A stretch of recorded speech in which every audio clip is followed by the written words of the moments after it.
ان الحمد للہ نحمده ونصلی علی رسوله الکریم اما بعد فاعوذ باللہ من الشیطان الرجیم بسم اللہ الرحمن الرحیم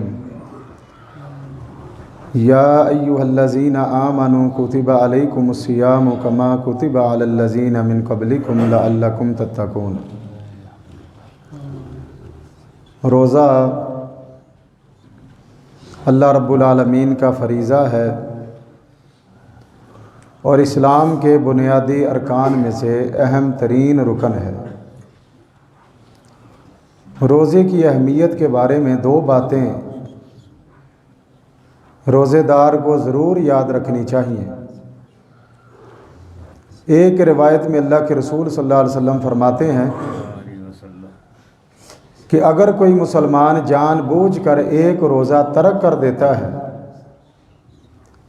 فرمایا پھر ساری زندگی وہ روزے رکھتا رہے لیکن اس روزے کے اجر و ثواب کو حاصل نہیں کر سکتا۔ اور نمبر دو، روزے کا اجر کتنا ہے؟ ہر نیکی، ہر عمل کے متعلق فرمایا کہ اگر کوئی نیکی ایک کرے گا اسے 10 گنا اجر ملے گا، 70 گنا ملے گا، 700 گنا اجر ملے گا۔ لیکن جب روزے کی باری آئی تو اللہ رب العالمین فرماتے ہیں کہ میرے فرشتوں، تم روزے کا اجر نہیں لکھ سکتے الا الصوم فإنہ لی وأنا اجزی بہ۔ روزہ میرے بندے نے میرے لیے رکھا ہے اور میں ہی قیامت کے دن اس کا اپنے بندے کو اجر عطا کروں گا۔ اس لیے میرے بھائیوں، یہ روزہ بہت اہمیت کا حامل ہے کہ جس کے اجر کے متعلق اللہ رب العالمین فرماتے ہیں کہ میں جانوں اور میرا روزے دار بندہ جانے کہ میں اسے کس قدر اجر عطا کروں گا۔ اتنا اہم عمل، اور پھر اس کے کچھ تقاضے بھی ہیں جو اللہ کے رسول صلی اللہ علیہ وسلم نے بیان فرمائے ہیں، کیونکہ صرف بھوک اور پیاس کو برداشت کر لینا اس کا نام روزہ نہیں ہے۔ اللہ کے رسول صلی اللہ علیہ وسلم فرماتے ہیں، صحیح بخاری کی حدیث ہے، حضرت ابو ہریرہ رضی اللہ تعالیٰ عنہ حدیث کے راوی ہیں، آپ نے فرمایا الصیام جنۃ، یہ روزہ جہنم سے بچنے کے لیے، اللہ کے عذابوں سے بچنے کے لیے ڈھال ہے۔ جس طرح میدان جہاد میں دشمن سے بچنے کے لیے، دشمن کے وار سے بچنے کے لیے ایک بندہ ڈھال کو استعمال کرتا ہے، آپ نے فرمایا کہ یہ روزہ جہنم سے بچنے کے لیے ڈھال ہے۔ اور آپ نے فرمایا وَإِذَا كَانَ يَوْمُ صَوْمِ أَحَدِكُمْ، جب تم میں سے کسی نے روزہ رکھا ہو، فَلَا يَرْفَثْ، نہ وہ بےہودہ باتیں کرے، وَلَا يَصْغَبْ، اور نہ ہی کسی کے ساتھ لڑائی جھگڑا کرے، فَإِنْ صَابَهُ أَحَدٌ أَوْ قَاتَلَهُ، اگر کوئی دوسرا تو تمہارے ساتھ الجھنے کی کوشش کرے یا لڑنے کی کوشش کرے تو روزے دار کو چاہیے وہ آگے سے کہے انی امرؤ صائم، بھائی میں نے روزہ رکھا ہے، نہ میں تیری بری بات کا جواب دے سکتا ہوں، نہ میں تیری گالی کا جواب گالی میں دے سکتا ہوں، اور نہ ہی میں تیرے ساتھ لڑائی کر سکتا ہوں۔ اس لیے اللہ کے رسول صلی اللہ علیہ وسلم فرماتے ہیں کہ روزہ رکھ کر اپنے آپ کو بری باتوں سے، بےہودہ باتوں سے، بےہودہ کاموں سے اپنے آپ کو بچانا ہے، لڑائی جھگڑے سے اپنے آپ کو بچانا ہے۔ اور دوسری روایت وہ بھی صحیح بخاری میں موجود ہے، حضرت ابو ہریرہ رضی اللہ تعالیٰ عنہ حدیث کے بیان کرتے ہیں، آپ نے فرمایا من لم یدع قول الزور والعمل بہ فلیس للہ حاجۃ فی ان یدع طعامہ وشرابہ، کہ جو روزہ رکھنے کے باوجود جھوٹ بولنے سے، جھوٹی باتوں سے، غلط کاموں سے باز نہ آئے، فَلَيْسَ لِلَّهِ حَاجَةٌ فِي أَن يَدَعَ طَعَامَهُ وَشَرَابَهُ، تو اللہ رب العالمین کو ایسے روزے دار کے بھوکے اور پیاسے رہنے کی کوئی ضرورت نہیں ہے۔ یعنی اس کے روزے کا اجر جھوٹ بولنے کی وجہ سے،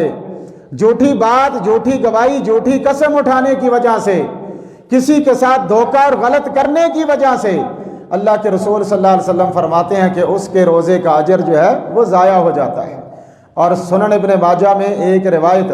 حضرت ابو ہریرہ رضی اللہ تعالیٰ عنہ بیان کرتے ہیں، اور یہ فرمایا بھی کرتے تھے کہ روزے دار کو اپنا روزہ مقبولیت کے درجے تک پہنچانے کے لیے یہ حدیث ضرور یاد رکھنی چاہیے کہ جس میں اللہ کے رسول صلی اللہ علیہ وسلم فرماتے ہیں کم من صائم لیس لہ من صیامہ الا الجوع، کتنے ہی روزے دار ایسے ہیں کہ جن کو ان کے روزے سے بھوک کے سوا کچھ بھی حاصل نہیں ہوتا، سارا دن بس بھوک کاٹتے ہیں، کچھ حاصل نہیں ہوتا اللہ کی بارگاہ میں، نہ ان کا روزہ قبول ہے اور نہ ہی اللہ کے ہاں ان کے لیے کوئی اجر لکھا جاتا ہے۔ وَكَمْ مِنْ قَائِمٍ لَيْسَ لَهُ مِنْ قِيَامِهِ إِلَّا السَّحْرُ، اور کتنے ہی راتوں کو قیام کرنے والے ایسے ہیں کہ جن کو قیام میں سوائے تھکن کے کچھ حاصل نہیں ہوتا۔ جب مقصد اللہ کی رضا نہ ہو تو ایسے قیام سے سوائے تھکنے کے اور کچھ حاصل نہیں ہو سکتا۔ جب مقصد اللہ کی رضا نہیں ہے تو ایسے روزے سے سوائے بھوکے اور پیاسے رہنے کے کچھ بھی حاصل نہیں ہو سکتا۔ تو میرے بھائیوں، روزہ اتنا اہم ترین عمل ہے کہ جس کے متعلق اللہ کے رسول صلی اللہ علیہ وسلم فرماتے ہیں کہ اللہ قیامت کے دن اس کا اجر عطا فرمائیں گے، اور اجر اس قدر زیادہ ہے اگر کوئی جان بوجھ کے ایک روزے کو ترک کر دے، ساری زندگی روزے رکھتا رہے لیکن اس ایک روزے کے اجر کو حاصل نہیں کر سکتا۔ اس روزے کا تقاضا یہ ہے، ہم نے اپنے آپ کو جھوٹ سے بچانا ہے، ہم نے اپنے آپ کو دھوکے سے بچانا ہے، غلط کاموں سے بچانا ہے، بےہودہ گوئی سے بچانا ہے، بےہودہ کاموں سے اپنے آپ کو بچانا ہے، لڑائی جھگڑے سے اپنے آپ کو بچانا ہے، ورنہ یاد رکھیے ہمیں روزے کے اجر و ثواب جو ہے پھر صحیح معنوں میں اس بندہ مومن کو، روزے دار کو حاصل نہیں ہو سکتا۔ ہاں ضروری ہے کہ جہاں پر ہم اپنے آپ کو ان بری باتوں سے بچائیں، ہمیں چاہیے کہ ہم اپنے آپ کو، اپنی زبان کو اللہ کے ذکر پہ لگا دیں، اور یہ ذکر ہر کامیابی کے لیے، آپ جو بھی کامیابی حاصل کرنا چاہتے ہیں، وہ دنیا کی ہے، وہ آخرت کی ہے، وہ مال و دولت کے لحاظ سے ہے، آپ کے دل میں کوئی بھی خواہش ہے، اس کو اگر پورا کرنا چاہتے ہیں تو سب سے بڑا ہتھیار اللہ رب العالمین کا ذکر ہے۔ حضرت موسیٰ علیہ السلام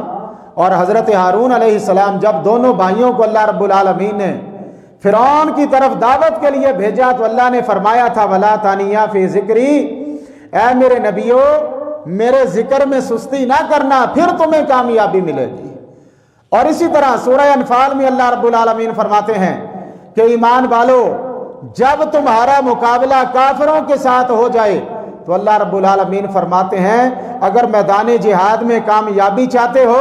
وَاذْكُرُوا اللَّهَ كَثِيرًا لَعَلَّكُمْ تُفْلِحُونَ، کثرت کے ساتھ اللہ کا ذکر تم کرنا، اللہ تمہیں کامیابی عطا کریں گے۔ میدان جہاد کی کامیابی، اللہ کی مدد آئے گی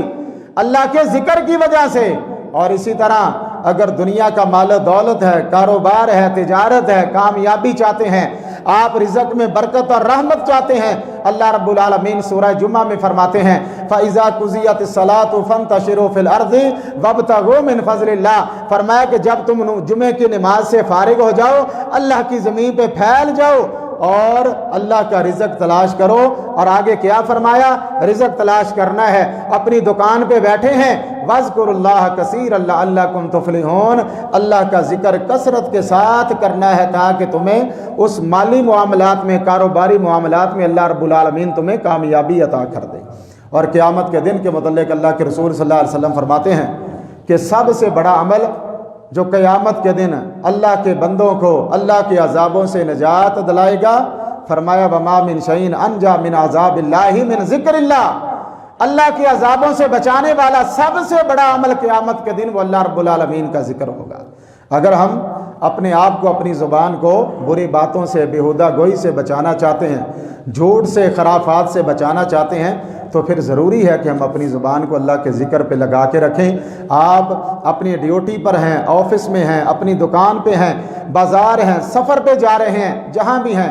ہر لحاظ سے جو بھی کامیابی آپ حاصل کرنا چاہتے ہیں تو آپ اللہ رب العالمین کے ذکر کے ساتھ اپنی زبان کو تر رکھیں۔ تو جو اللہ کا ذکر کثرت کے ساتھ کرتا ہے اس کی زبان جو ہے بری باتوں اور بیہودہ گوئی سے بھی بچ جاتی ہے۔ اس طرح وہ مومن اپنے آپ کو اور اپنے روزے کو جو ہے کامیابی کے ساتھ اللہ رب العالمین کے ہاں مقبولیت کے درجے پہ پہنچا لیتا ہے۔ اللہ رب العالمین ہمیں صحیح طور پر روزے رکھنے کی توفیق عطا فرمائے، اپنی رضا کے لیے اللہ ہمیں نیک اعمال کرنے کی توفیق عطا فرمائے، اللہ ریاکاری سے ہمیں محفوظ فرمائے، اور روزے کا جو مقصد ہے، جو آداب ہیں، اللہ ہمیں وہ پورے کرنے کی توفیق عطا فرمائے۔ آخر دعوانا الحمدللہ رب العالمین۔